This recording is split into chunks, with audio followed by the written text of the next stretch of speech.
Assalamualaikum warahmatullahi wabarakatuh. Nama saya Rika Anggreni dari kelas 10 TLM. Hari ini saya akan meringkas tentang mikroskop. Mikroskop, bahasa Yunani mikros, yang artinya kecil, dan skopein, artinya melihat, adalah sebuah alat untuk melihat objek yang terlalu kecil untuk dilihat secara kasat mata. Mikroskop merupakan alat bantu yang dapat ditemukan hampir di seluruh laboratorium untuk dapat mengamati organisme berukuran kecil atau mikroskopis. Ilmu yang mempelajari benda kecil dengan menggunakan alat ini disebut mikroskopi. Mikroskopi adalah ilmu yang mempelajari benda kecil atau benda yang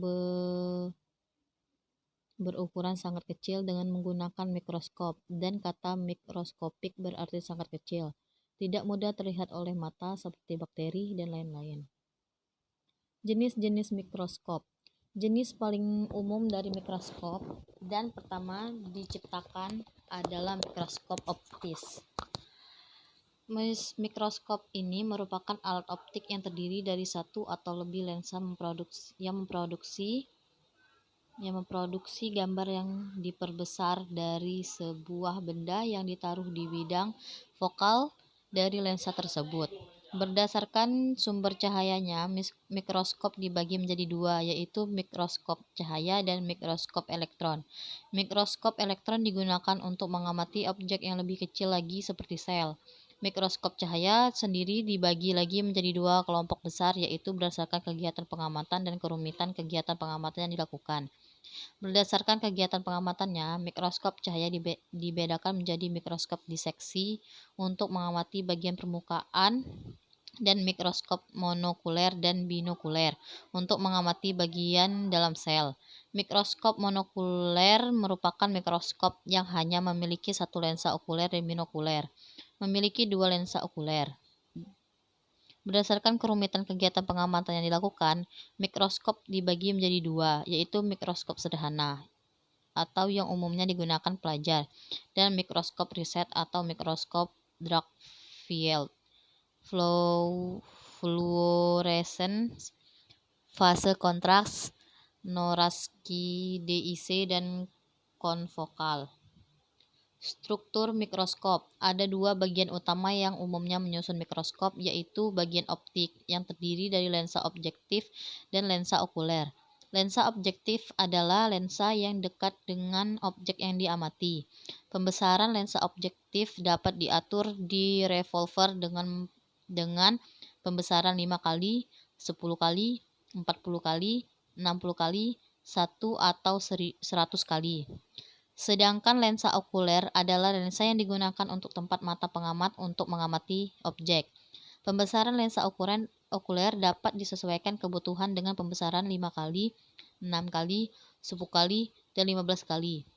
Bagian non-optik yang terdiri dari kaki dan lengan mikroskop, diafragma, meja objek atau meja preparat, pemutar halus dan kasar atau makrometer skrup, penjepit kaca objek atau preparat, cermin, kondensor, dan sumber cahaya.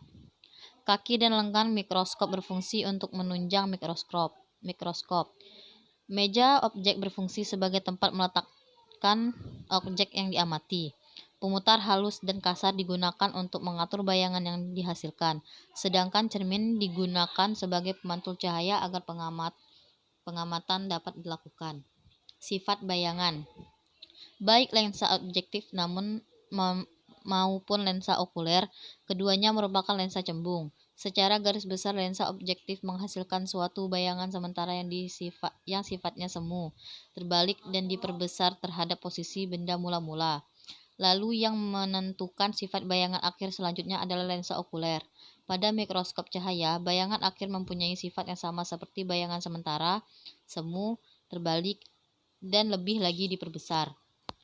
Pada mikroskop elektron, bayangan akhir mempunyai sifat yang sama seperti gambar benda nyata, sejajar, dan diperbesar. Jika seseorang yang menggunakan mikroskop cahaya meletakkan huruf A di bawah mikroskop, maka ia lihat adalah huruf A yang terbalik dan diperbesar. Fungsi bagian-bagian mikroskop. Cermin pada mikroskop berguna untuk menangkap dan mengarahkan cahaya. Kondensor digunakan untuk mengarahkan cahaya yang dipantulkan dari cermin dan memfokuskan ke objek. Diafragma berfungsi sebagai pengatur banyaknya cahaya yang mengenai objek. Revolver berfungsi untuk memutar lensa objektif sehingga pembesaran lensa yang diinginkan berada pada posisi yang siap digunakan. Makrometer dan mikrometer berfungsi sebagai pengatur pembesaran. Meja preparat digunakan untuk meletakkan objek yang ingin diamati. Pemutar berfungsi sebagai penggerak bagian optik. Tabung yang merupakan bagian mikroskop berupa teropong yang lensa-lensanya terletak pada okuler dan revolver. Kaki dan pegangan atau lengan mikroskop digunakan untuk penyangga bagian optik.